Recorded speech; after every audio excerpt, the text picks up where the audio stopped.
Welcome to Front Office Pros. Today, we're going to be talking about NFL draft winners and losers, but the Veterans Edition. Joe and I have a few that we're going to share that we think were most affected by the picks. Hike!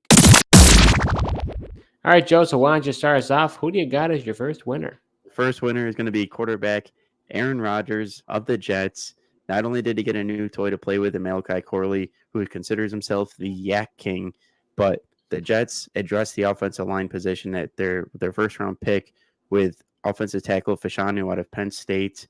You know, that was really, we only got to see four snaps out of Aaron Rodgers last year. And a big reason why was, as we saw, just that offensive line was absolutely terrible and couldn't even protect him in those snaps. Took the hit, got the injury. So it's good to see the Jets, investing in that offensive line to keep Aaron Rodgers upright, and hopefully he can get more than 4 snaps. But now, Corley adds another weapon to this offense to go with Garrett Wilson in the run game of Breece Hall. So I'm liking the way the Jets have kind of surrounded the Aaron Rodgers to really make a run at this thing. I don't know if it's a good thing to see. I think the Jets are going to be actually pretty good. But when it comes to the Corley, pick, he was a great pick by them. Sort of reminiscent to me. They're different players, mind you, but I think they could both play kind of in the slot type of role. But I remember when the Jets drafted Elijah Moore, and I was like, oh, wow, Elijah Moore is going to be a really good player with the Jets. That's such a good pick. And he never materialized there. I'll be curious to see if Corley ends up, producing and being, again, he's a different type of receiver than Elijah Moore, but I'm with you. It gives you extra support. Not only now you have Garrett Wilson, you got Mike Williams if he can stay healthy, and Malachi Corley with Breece Hall. That's a lot of options for Aaron Rodgers.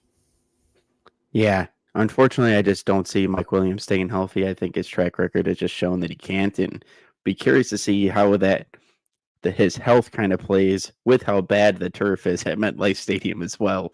I don't know if those ingredients will mix up well for Mike Williams, but for the Jets' sake and Aaron Rodgers' sake, I hope he does stay on the field because, like you said, that those 3 wideouts with Breece Hall, man. I know it's not looking good for you as a Bills fan, but the Jets, as long as Aaron Rodgers can actually stay in the field and be healthy and, show even somewhat of his, how he was with the Green Bay Packers and those MVP seasons that he had, Jets could be a real Super Bowl contender.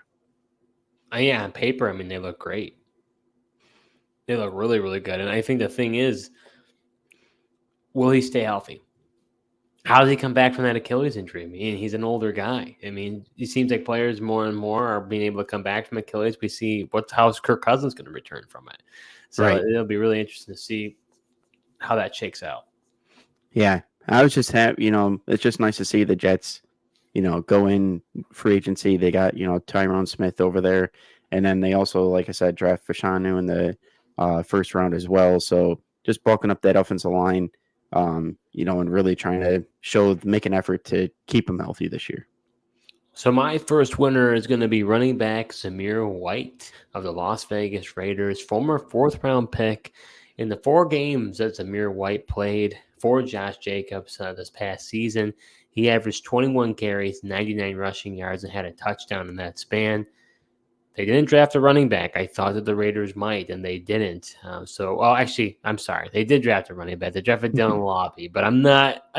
Okay, forgive me, Dylan Lobby. You are a running back. I shouldn't say you're not a running back, but you're a 3rd-down running back. I think he's a pass-catching running back. It's not going to affect Zamir White's workload, I think, for 1st and 2nd down. So, he's shown the coaching staff, especially AP, that he can carry the workload like that. So I think he's going to get a lot of opportunities next year. And I'm not concerned about Alexander Madison at all. So really, you only have Dylan Lobby, I guess, to be somewhat concerned, but I don't see Dylan Lobby as an all-purpose back. So I think this is a big win for Zamir White. Yeah, I agree with you. I think it is a big win for Zamir White. Of all the, backs that they could have potentially added in the draft, to even, bring competition for Zamir White, they didn't really do that. Lobby, I feel like, is kind of could be that 3rd-down receiving back, to be on the field, and I think is more of a replacement potentially for like a Amir Abdullah, who they have on the roster in that similar fashion. So I like Zamir White, and I think he is a I agree with you being a true winner here. Well, it's almost like they drafted Lobby in mind to be a great complement to Zamir White, because what Zamir White isn't good in, Dylan Lobby is. So it's Right. more so blending the two versus taking someone who could replace Zamir White's workload. So it's a big win for him. Are you enjoying this episode? Well, if you are, go ahead and show some support to our channel by subscribing to our YouTube channel. Go ahead and follow us on Apple and Spotify podcasts. We've got some great content going on throughout the offseason, and you're not going to want to miss it. All right, Joe, who do you got for your second winner? Yeah, my second winner, I'm also going to stay at the running back position here. I'm going to go with running back Joe Mixon. I was happy with Joe Mixon after he was traded from the Bengals over to the Houston Texans. Yeah. Just because you were proven right. And then all the the rumors were, Texans were going to add a running back in the draft. Similar to you mentioning with Zamir White, the Texans did take a running back, but they took him in the 6th round, and it was Jawar Jordan out of Louisville. I really don't think he's going to be a threat. I'm also not really concerned about Dameon Pierce, as Devin Singletary really was the main workhorse in that offense last year as well. So I think Joe Mixon is going to go right in there, take that Devin Singletary role, and be the main back, and I don't see much competition for him. And even probably more so than Devin Singletary, because we've seen Mixon be very reliable in Cincinnati. So now coming back to the Houston Texans, I think he could have an expanded role than what we saw with Singletary. Yeah, definitely. Plus, Mixon's shown he's a guy that can handle the short yardage and goal line work, with Cincinnati. So, I think at times they would take Singletary out and bring out Pierce for those situations, but that's something that Mixon can handle as well. The only thing is, do you think Dameon Pierce has any role, or do you think he kind of lost it last year? It's tough. I mean, he could have a role. Obviously, Mixon, he's going to need to probably get spilled at some point. He can't handle all the workload and all the carries. But his volume will still be there. But Dameon Pierce is honestly, he looked so good his rookie year. Then last year, I don't know what happened. I felt like he was getting tackled a lot easier, looked like a shell of himself. I just didn't see that same explosiveness and the tackle breaking that we had seen. So my next winner is going to be quarterback Bryce Young. Joe, we talked about it this whole offseason when it comes to Bryce Young. This is all about getting the pieces around him to help him be kind of elevate to that number one QB status that we saw with the Panthers taking him last year at the number one overall pick. Well, Dave Canales comes in, and what do you know? They go ahead and they trade up, get in the first round, and take Xavier Legette. Now, maybe you're not a fan of Legette. He is a different build. He kind of is similar. It's almost like a similar build of Jonathan Mingo, and they didn't really know how to use him. But this is a different coaching staff. But now they got Legette in there, so he adds another element to this offense. Then they get Jonathan Brooks, draft Jonathan Brooks. I think that's a great value. We just talked about him in our past video, how I think that he is the odds-on Dynasty running back 1 in this rookie class. I think he's going to help support Bryce Young immensely. And then to boot, they get tight end Jatavian Sanders in the 4th. When you look at the Panthers depth chart, their tight ends, were pretty rough. You had Tommy Tremble, who's been a blocking tight end. I think we've always wondered whether he could go to that next level. Never could. So they haven't had a tight end. Now you're bringing in a pass-catching tight end in Jatavian Sanders. So, you brought in a lot of weapons for Bryce Young. You had some veteran offensive linemen in free agency. I think this could be a completely different year for Bryce Young. We're going to find out, but you cannot say that the Panthers haven't done everything in their power to try to remold this team and help him be successful, because he's got all these draft picks now. They traded for Deontay Johnson. They're doing everything they can to make him successful. Yeah, for sure. The Panthers have definitely done their due diligence in upgrading this roster and trying to surround Bryce Young with talent, which obviously he didn't have in his rookie year. Not only did he not have an offensive line, he just really didn't have much else to throw the ball to, other than Adam Thielen, quite honestly. So now this gives him really no excuses to perform. I mean, they've done their job, free agency draft, like you mentioned, to really build the pieces around him. Now it's just, can Alice get what everyone thought Bryce Young could be out of him, and expected to see, last year.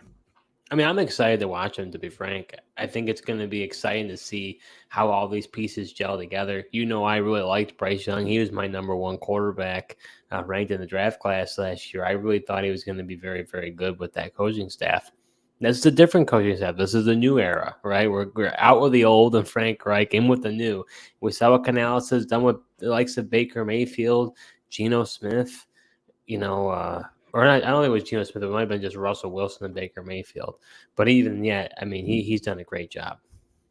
Yeah, and I mean, it seems to what he's able to do with the quarterback, or what he says, and what he, creates the plays around, these quarterbacks. It seems to work. So, like you said, I'm very interested to see how the Carolina Panthers look this year and how Bryce Young is ultimately going to look, because I do think it should look a lot different than his rookie year, and I think you'll see a better version of Bryce Young this year. So not everyone can be a winner, Joe. There has to be some losers. So who do you have as your first loser? All right, my first loser, I'm going with running back Kyren Williams, and let's face it, I mean, Blake Corum's going there, 3rd-round pick. Some may argue he was the best running back in this draft class. It's tough. I definitely think he's top 3, but one of the things fantasy that made the Sean McVay offense so enticing was the fact that he would just go with the one running back. And Kyren Williams had 77% volume this year. I remember last year everyone was talking about Zach Evans, who they drafted, and there was excitement behind Kyren, but it was really the Kyren Williams show. And now that Blake Corum's there, they use a 3rd-round pick. I just think they're going to get him involved in some standpoint, and like Steve, volume is king, as you would say, and part of the reason. What am I hearing? What am I hearing? What am I hearing over there? Yeah, volume is king, especially at the running back position, and that was something. Kyren was just behind, Christian McCaffrey, especially with his fantasy points per game that he was doing, was only second to Christian McCaffrey. But if that volume's not there, you just can't expect that same volume and the same type of fantasy numbers with Corum being there now. I like this new Joe. Volume is king with a running back position. That's great. That's music to my ears. I'm with you, though. I don't know if it will be that Corum will overtake Kyren, but no question he's going to take away from Kyren, which is your point. And actually, I think to your credit, I can't remember if it was you or me, but I think he was one of the players that we talked about as a sell high in one of our Dynasty sell high videos a couple weeks ago. A guy that we were like, hey, this is a guy. Now, I didn't anticipate them to draft Blake Corum, but yet again, NFL teams will do some strange things. Yeah, definitely. And I know we talked about, the rookie losers in the last video, but I think Blake Corum might even be a loser as well from a rookie standpoint with this, just because, I would have loved to see him go to a team like the Dallas Cowboys, where he would be the clear-cut running back, starter. And now he's going to Kyren Williams, coming off of a great year. Just don't know how McVay's going to shake that out, because, like I said, he usually rides the hot hand and just stays singular with one running back. I don't see how he does that now. Joe, they just wanted to mix it up. They wanted to change the script on us and keep us on our toes. I guess so. So my first loser is going to be wide receiver Jalen Hyatt. When you think, and I think you're going to be, I'm on the heels of what you're going to be talking about, but something that I always kind of monitor is from draft class to draft class. Jalen Hyatt is a guy who there was a lot of excitement in my view. Was a big speedster, was very productive in Tennessee. I had high hopes that Brian Daboll and that coaching staff would be able to get the most out of Hyatt and really allow him, because the biggest thing, the knock against him was that he doesn't have a big route tree. He's a go guy. That's all he is. And he uses his speed, but we need to develop the route tree. So he was a guy that I'm like, okay, hopefully he develops into the guy. Well, now you got Malik Neighbors, who just got drafted, who's much more polished, has way. I mean, he's just a better receiver. Let's just say it like it is, right? So now you got Neighbors coming on. It's not to say that Hyatt can't become that, maybe a solid number two, but you got Daniel Jones throwing the ball. So if we're concerned about Malik Neighbors, then we're certainly concerned about Jalen Hyatt. Not to mention they've got Wandale Robinson and Darius Slayton, and who knows if Darren Waller retires. So there's a guy, for me, there was a lot of enthusiasm for a guy like Jalen Hyatt, and now I feel like the wind is out of my sails because it's like, he's a guy that I thought had a lot of potential. Then you see a team draft very high at the same position that you were. I just don't think that's a good sign. If the Bills drafted Keon Coleman this year and all of a sudden trade up for the first round and take a top 10 receiver, it's not, I know, to me, that's not really a good sign. So, now obviously the Giants didn't trade up, but they could have went a bunch of different directions. They ended up going Neighbors, which is a great pick. I like Neighbors, but I can't see how it doesn't harm Hyatt.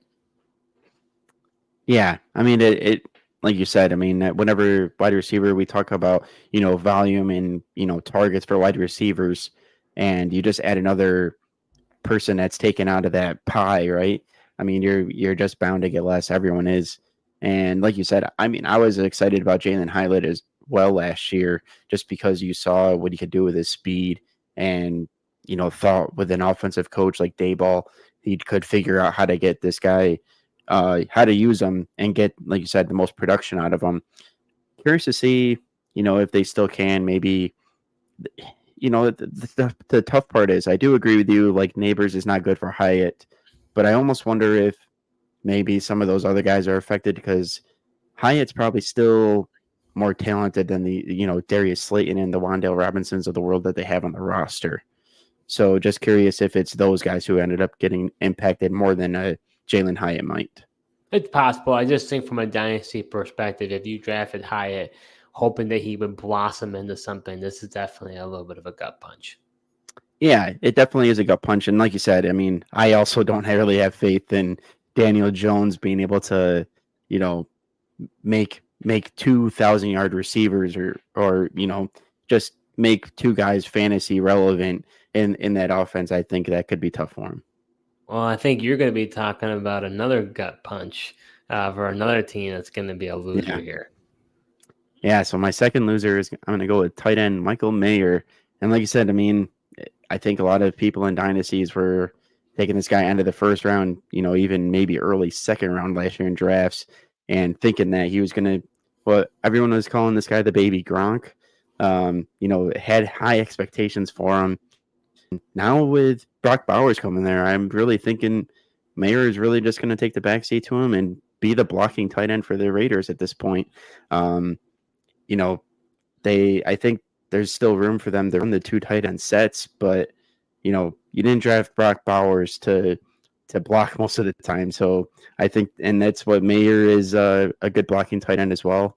And I think that's where he's going to be utilized. And, unfortunately, if you did draft Michael Mayer, had the high hopes, maybe just cut your loss at this point, because now it's going to be the Brock Bowers show. Yeah, I mean, here's the thing, right? People could be like, well, the Patriots did it at one point with Gronk and Aaron Hernandez. It's like, yeah, well, maybe if Josh McDaniels was still the head coach, maybe I'd consider it. But, Antonio Pierce was not on he wasn't on the Patriots coaching staff. He wasn't, a guy who was featuring two tight end sets. He's a defensive oriented, coach. So to me, he's going to defer to Luke Getsy, or, he may have some thoughts as to how he wants the identity of his team. But when it comes to Mayer, it's just like, I'm with you. This was the biggest gut punch because, tight end is, honestly, I mean, it's a shot in the dark, right? I mean, when it comes to tight end, it's a tough position to draft for. So you saw, even though Mayer didn't get a first round pick, he got pretty high second round draft capital. So you had hopes that he would blossom into possibly a tight end 1, right? I don't think that was far fetched that he would be the tight end 10, 9, 8, somewhere in that range. But now it's like, unless he gets traded, I want nothing to do with Mayer. Yeah, I really don't want anything to do with him either. And it's not like we've seen kind of, Luke Getsy run offenses, with Chicago as the offensive coordinator. He comes from that Packer system. And to your point with the Patriots, like, Packers weren't running 2 tight end sets and utilizing 2 tight ends like an Aaron Hernandez and a Gronkowski. And also, they don't have Tom Brady as quarterback. I mean, I think Gardner Minshew is going to be starting. Yeah, he had a pretty good year with the Colts last year. But, I don't know if it was just like scheme or philosophy, but the Colts didn't utilize the tight end position a whole lot. But obviously, I think that'll change with Brock Bowers coming in. I think that was one of the more shocking picks in my view. When I saw Brock Bowers go to the Raiders, I was like, wait, what? Because they already drafted, again, different regime though. And if it's a different regime, we know they can just turn the page. And that's exactly what they did. But I just thought that there was enough promise of Mayer that eventually he would turn into something. But this was something that was completely off the radar. I didn't see that happening at all. Yeah, I didn't either. I mean, Mayer didn't look too impressive as a rookie, but at the end of the day, like, also know that it can take rookie tight ends a little bit to figure things out before they produce. I mean, it's not every day you see the Sam Laportas and the Kincaids of the world produce right away, like we did last year. So my second loser for the veterans is going to be running back Josh Jacobs. Now, this will surprise you some, Joe, because I've been a Josh Jacobs supporter for quite a long time. But I got to be honest with you, I really don't understand what the Packers are doing. And I am slightly concerned about Josh Jacobs' future. So Josh Jacobs signed a 4-year, $48 million contract with the Packers in the offseason. So you could say, oh, great, he's got security. He's going to be there for a long time. Not so fast, my friends, as Lee Corso would say. It's basically a 1-year deal. The Josh Jacobs, all the guaranteed money is essentially in the first year. So they can literally cut him after that first year for not much at all. We're talking very little dead cap. So my concern with that is now you bring in a guy like Marshawn Lloyd. Now, I know you were expecting me to say that Marshawn Lloyd was the loser, and I don't necessarily like that spot from either. But what I've heard is he kind of fits that Aaron Jones type of running back style. Right. And we've seen the Packers be very successful with an Aaron Jones type of running back style. So to me, it's like, okay, the contract is kind of fool's gold because you don't really have that much security. You could be done in a year's time. And then on top of that, now they bring in a running back in the 3rd round who your predecessor in Aaron Jones was super successful, and he's an archetype of him. So to me, that doesn't bode well for Josh Jacobs. And then more than likely, I think he could be gone after next year. Not to mention they have A.J. Dillon in the backfield too, which who knows if he'll even make he'll make cuts or whatever. But I don't know. I just don't like it for Jacobs. I think the reason why he's been so good is in Vegas, he had the lion's share of the carries. I just don't think he's going to get it in Green Bay.